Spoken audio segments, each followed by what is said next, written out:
Bonjour à toutes et à tous, j'espère que vous allez bien. Aujourd'hui je vous retrouve dans cette toute nouvelle vidéo dans ma cuisine. J'ai mis le petit tablier pour la recette, pour démarrer la petite recette. Nous allons nous retrouver pour faire des rillettes de poisson. Ces rillettes de poisson peuvent être faites à partir de thon, de sardines, de cabillaud ou tout autre poisson que vous aimez, que vous préférez. Tout ça c'est adaptable de toute façon. Mais en tout cas c'est les ingrédients après qui vont sublimer cette recette. Pour vos apéritifs, pour vos repas en famille, elle est délicieusement délicieuse. Pour ceux qui regardent cette vidéo, je vous vois venir, hein, je veux que vous refassiez cette recette. Elle est super facile à faire, elle prend une quinzaine de minutes à faire. En tout cas, on est parti avec la liste du matériel, des ingrédients, des ustensiles. Et c'est parti, bonne vidéo et bonne recette et bonne dégustation. Ciao! Tout d'abord, tu auras besoin d'un demi-bouquet de persil. Ensuite, tu prendras 3 gousses d'ail, 2 ou 3 gousses d'ail, ça dépend de ton effet piquant dans la bouche, tu vois. Tu auras besoin d'un petit oignon, de 5 à 6 cuillères à soupe de crème de soja, tu peux la remplacer par de la crème d'amande par exemple. Tu prendras une petite pincée de sel, du poivre, bien évidemment, le poivre c'est la vie, 200 g de cabillaud, 200 g de poisson, tout simplement de poisson, de sardines, de thon, tout ce que tu veux. Tu auras besoin d'huile d'olive, ça c'est super important pour que ta recette elle soit délicieuse. Et c'est tout pour la liste des ingrédients. Au niveau des ustensiles, tu auras besoin d'un truc qui coupe bien, tu vois, qui puisse faire tourner le persil, mélanger les sardines, tout ça. Tu peux prendre un blender, un mixeur, tout ce que tu veux. Après, ça dépend de la texture de ta recette. Bon, pour commencer les loulous, moi ce que je fais, c'est que je hache grossièrement le persil, l'ail et l'oignon pour qu'après je le hache finement avec le coupe-coupe manuel. Cette recette est simple en fait, car il n'y a pas d'étape à proprement parler.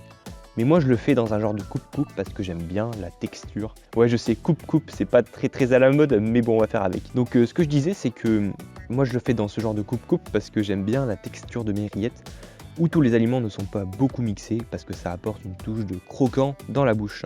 Et ça mixe le persil, les ails et les oignons. Bon, je te montre quelques images de mes propres étapes. Mais le seul conseil que j'ai à donner, c'est de mixer à chaque fois un aliment plus ou moins sec avec un liquide. Comme par exemple, j'ai mixé la crème de soja avec le poisson et le citron avec le persil, l'ail et l'oignon. J'ai fait au fur et à mesure pour ajuster le côté onctueux et subtil de mes recettes. J'ai également fait quelques petits tours de magie, mais bon, heureusement que le montage existe pour rattraper tout ça, parce que bon, c'est pas fameux, hein. On n'égale pas les grands magiciens, ça je peux vous le dire. Hein. Et une fois que tu vas ajuster la petite huile d'olive, le sel et la touche poivrée, eh ben tu peux te permettre de goûter. Hein. C'est autorisé, non, tu crois pas? Il me semble que c'est autorisé. Hein. En cuisine, on a le droit de goûter ce qu'on fait quand même. Hein. Bon, là on est clairement dans le cas où on n'a pas assez goûté, tu vois.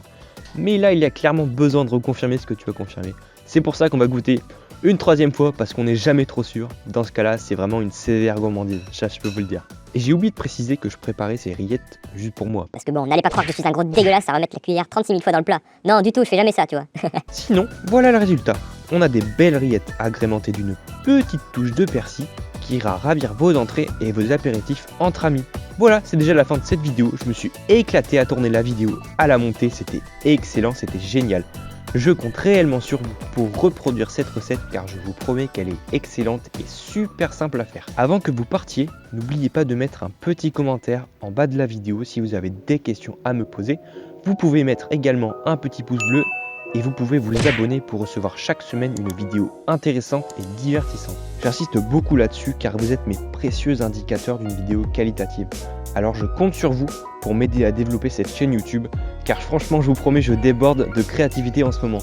Sur ce, je vous laisse mes petits loulous et à vendredi prochain. Ciao!